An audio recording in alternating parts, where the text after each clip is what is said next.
What up, what up? What up, what up, what up, what up, what up? I'm Fever. I'm Simone Arabia. And we are Spotless Minds. Welcome to another episode of Beat, Sneaks, and Rhymes. It's Beat, Sneaks, and Rhymes. Okay? Yeah. We here. Don't get it confused. Don't get it confused with anybody else, because who are they? Yes, so here on Beat, Sneaks, and Rhymes, we bring you all of the things. We talk about music, hip-hop, culture. Sneakers. Sneaker culture. Hip-hop. Did you say that? I did, but we could say it again. Hip-hop. Culture. What? Sneakers. Huh? Rhymes. Yup. Beats. Bars. Sneaks. What are those? Nah, what up, though? Welcome back. Welcome back. Happy Wednesday, everybody. Happy Wednesday. Happy Wednesday. What y'all do? Hump day. Happy hump day. Hump somebody. How was y'all weekend? What y'all do? I'm going to ignore what he said, but you know, you should. How was your weekend? If it was more humping around, the world would be a better place. Ooh. My weekend was great. How was your weekend? It was good and fast. It's rapid. It was... It was over too quickly. Yes. A lot of stuff, but yeah. A lot of stuff. All right, so we're going to get right into it. Our first segment, as always, is the Beat segment. And in this segment, we pick an album and we talk about it. We tell you how we feel about it. We tell you, you should listen to it. Yeah. And hopefully you listen to us because we know our shit. We really talk about albums that we like. We probably won't talk about albums that we don't like. Because what? That's a waste of time. For me to get up here and just straight up, talk about something I don't like. Why would we do that? No. We don't want to do that. No, we don't want to do that. All right. So what are we doing this week? We are doing... the Humpty Dance. I do it. I think we did Humpty Dance the last episode. We might have. I don't remember. I don't know. It's all a blur. We are doing King's Disease 2. 2, y'all. Nas. For those that don't know, we tried not to be I want to say cliche and do Nas because a lot of times we like to review albums that you may have slept on or maybe under the radar and kind of bring that to your attention for you to go out there and listen to good music. I'm sure by now we're about 3 weeks in, if not more. Right. Yeah, maybe about a month. Maybe about a month since King Disease 2 has been out. Yes. And I'm sure most of you are aware and have listened and have made your decision on whether you like it or not. But that is clearly not what we're talking about here. We are talking about how we feel. Yeah, man. King's Disease 2, entirely produced by Hit Boy. Hit Boy. This is second time collabing with... in less than a year. Doing a joint venture with Nas. Yeah. And, doing the whole album. And he has done a great job, in my opinion. Yes, and in my opinion as well. A remarkable job. He's been able to bridge the gap. Yes. With this veteran GOAT. And yeah. I'm not going to argue with that title. Yeah. I'm definitely not. If you're into hip hop, you're familiar with Hit Boy. Yes. Hopefully you are. He's like one of Nipsey Hussle's main producers. R.I.P. to Nipsey. Yeah, at the time before his untimely death. And King's Disease 2 is a classic to me. Yes. To me. I do think that it is a classic.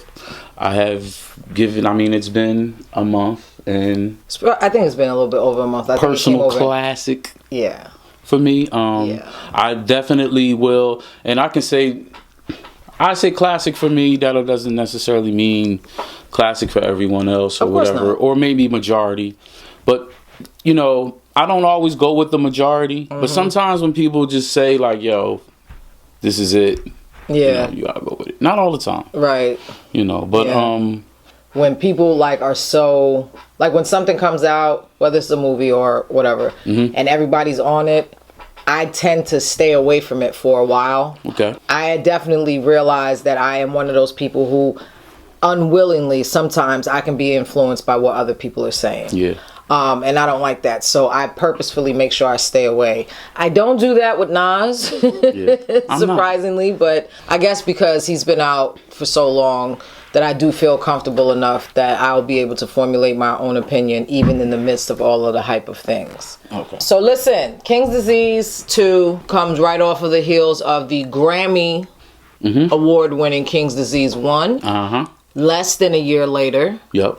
Which is new for Nas. Nas doesn't normally put out bodies of work back to back like that. That's true also. Right? So, but, you know, hearing his interviews and stuff, you know, we know that he recorded this during the Panorama / pandemic.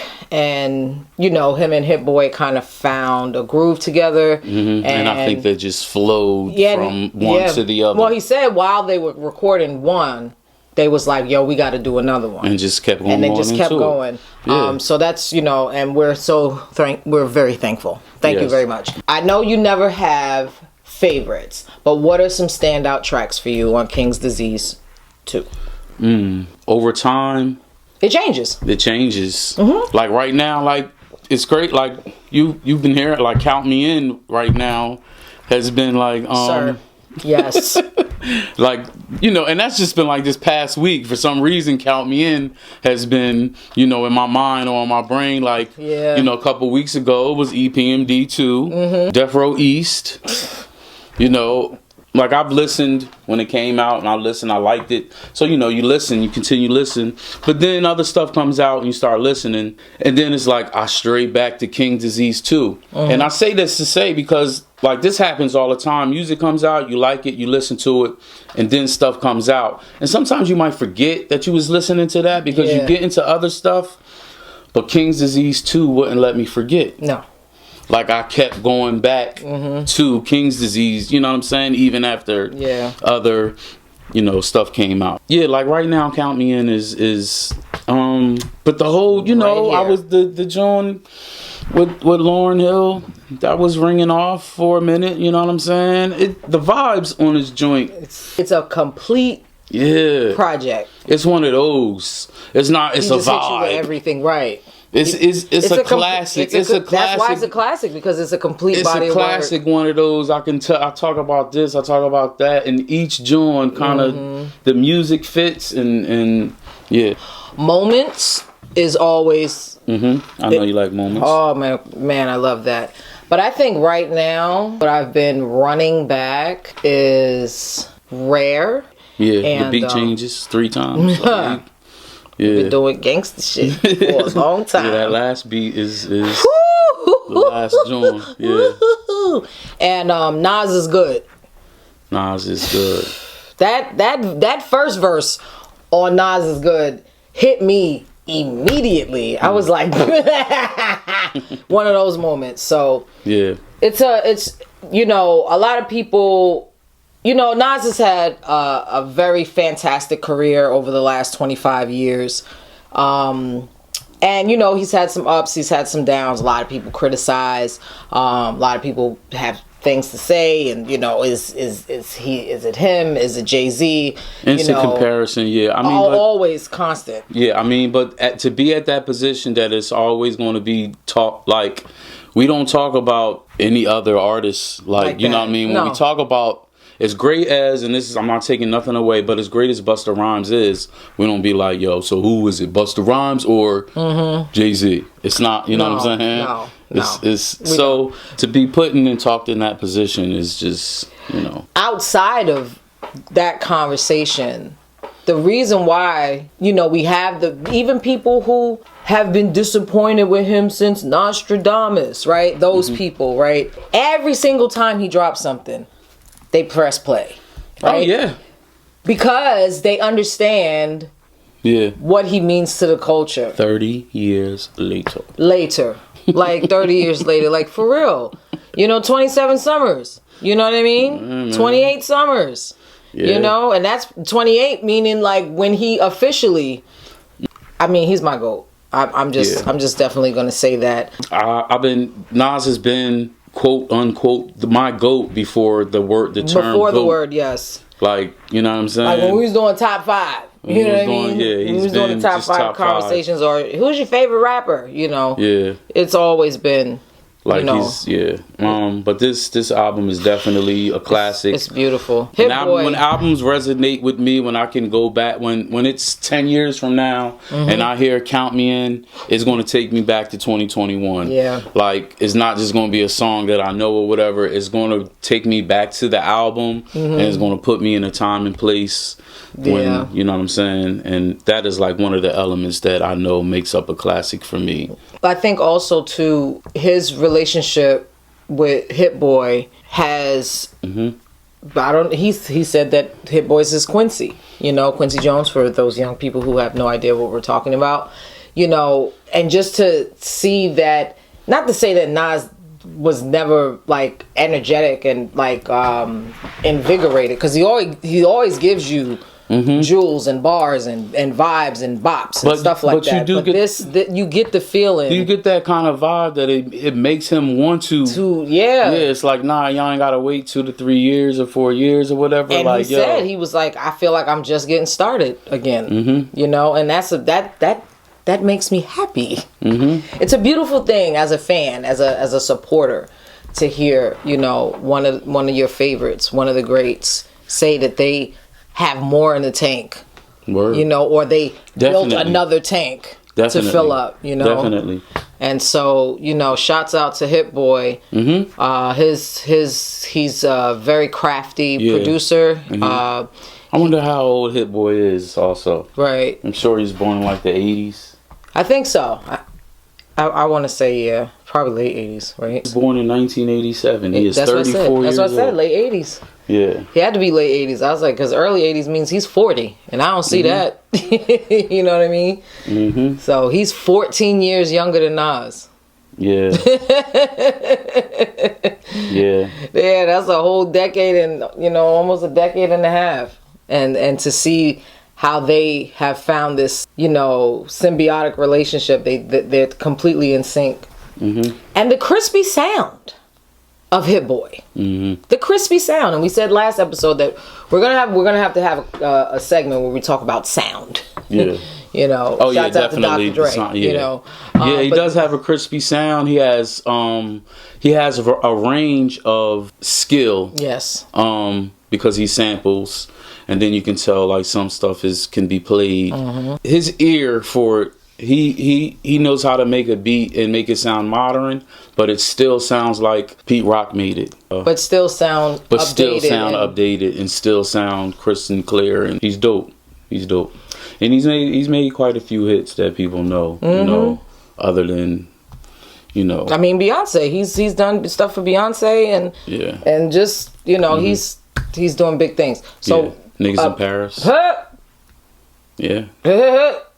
If you're a Nipsey fan, he's done a lot of Nipsey stuff. Big Nipsey records. Before we end the segment, Nas said something on the album. Lyrically, he said how he never liked doing collabs. And now in King's Disease 1 and 2, we see him collaborating way more than we've ever seen him. Yeah, we didn't touch on that also. And I think they've been working. Yeah, and I think Hit Boy also does a good job of that, and not only with Nas but with other artists I've seen where he has connected these two artists on the track, and it works. A Boogie with the Hoodie, and who else is on that track? Is that YG? That's You Know the Vibes, right? You Know the Vibes. QB the South Side. Yeah, it's YG. Yeah, but yeah, you know, to put that and the first King's Disease with ASAP Ferg and Fivio Foreign. Yeah, exactly. Yeah, you know what I'm saying. And that Spicy is a jam. And that's the hit. That was the hit. Yes, that was the hit. That was the surprise hit. That was the club. You know. Yes, that was the. Even though it wasn't no club. I know, wasn't no club last year, right? But it turned out to be, you know, like, yo, this is the song off of this joint, and the answer is yes. Yeah. So. Yep, shouts out to Nas and Hit Boy and King's Disease 2. Salute to you guys. Let us know how you feel. What's your favorite tracks on King's Disease 2? How y'all feel about it? Do y'all like it? Yeah. How y'all feel about the beat selection, since y'all have so many complaints about Nas and his beat selection? I know. I mean, we late, but let's talk about it. Let's talk about how Lauryn Hill, you know, spit a verse. You know what I'm saying? Let's talk about it. How y'all feel about it? How I feel about that verse. Lauren gave us rap bars. Yeah. And how many joints is on there? 14, I think. 14. It's not half-assing. It's not, it's the right amount. 15. 15. 15. And songs. All of them songs. Right. Yeah. One thing Nas is always good for, he's always good for a dope opener. Mm-hmm. He always opens his albums perfectly. Pressure is amazing. It's an amazing song. Mm-hmm. It's an amazing lyrical, visual, all of those things. But he's the Picasso. He does the Basquiat thing with his pen. YKTV, y'all know the vibes. Word. We'll be back after these messages. I think. Funko O'Shea. That's what O'Shea said.